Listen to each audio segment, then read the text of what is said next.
Armstrong கொலை வழக்கில் இயக்குனர் நெல்சனுக்கு தொடர்பா போலீசார் 1 மணி நேரம் தீவிர விசாரணை. வெளியான அதிர்ச்சி தகவல்.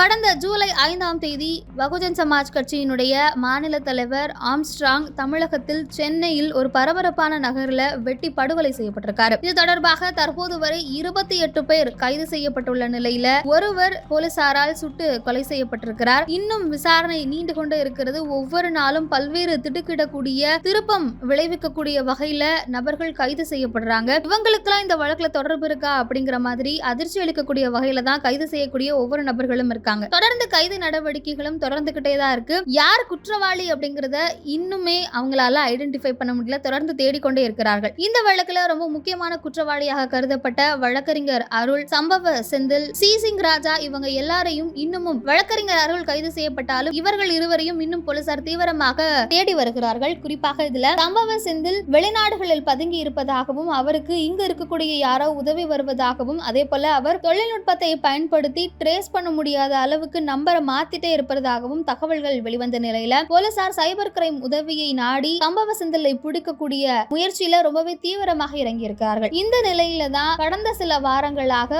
மொட்டை கிருஷ்ணன் அப்படின்னு ஒருவருக்கு இந்த வழக்குல தொடர்பு இருக்கு. அவரும் ஒரு வழக்கறிஞர். அவரும் தற்பொழுது சிங்கப்பூரில் பதுங்கி இருப்பதாக தகவல்கள் வெளிவந்த நிலையில அவரை தொடர்ந்து விசாரிக்க ஆரம்பிக்கிறாங்க. அவரை பத்தி இந்த தகவல்களை திரட்ட ஆரம்பிக்கிறாங்க. அப்போதான் இயக்குனர் நெல்சனினுடைய மனைவி மோனிஷாவுக்கு அந்த வழக்கறிஞரோடு வார்த்தை இருந்ததாக சொல்லப்பட்டது. அவருடைய மொபைலையும் ட்ரேஸ் பண்றாங்க. நெல்சனுடைய மனைவியிடமும் தீவிரமாக விசாரணை மேற்கொள்ளப்படுகிறது. அந்த வகையில நெல்சனுடைய மனைவியினுடைய வங்கி கணக்கில் இருந்து 75 லட்சம் ரூபாய் வரைக்கும் மொட்டை கிருஷ்ணனுக்கு பரிமாற்றம் செய்யப்பட்டதாக தகவல்கள் வெளியானது பெரும் அதிர்ச்சியை ஏற்படுத்தி இருந்த நிலையில அப்படி எந்த ஒரு பணமும் கை மாறவில்லை, நான் அவருக்கு அனுப்பல அப்படிங்கறத ரொம்பவே பகிரங்கமாக நெல்சனுடைய மனைவி ஓபன் ஸ்டேட்மெண்டாவே சொல்லியிருந்தாங்க. தேவையில்லாத விஷயங்களை பரப்பாதீங்க, வதந்திய பரப்பாதீங்க, அப்படி யாராவது பேசுனீங்கன்னா அவங்க மீது நடவடிக்கை எடுக்கப்படும். அவருடைய வழக்கறிஞர் அப்படிங்கிற முறையில வேற ஒரு வழக்கு தொடர்பாக தான் நான் அவர்கிட்ட பேசியிருக்கேன். இதுக்கு எனக்கும் எந்த சம்பந்தமும் இல்ல, தேவையில்லாம பேசாதீங்க அப்படின்னு ரொம்பவே கடுமையான விமர்சனத்தை முன் வச்சிருந்த நிலையில தான் இப்போ இயக்குனர் நெல்சனிடம் இது தொடர்பாக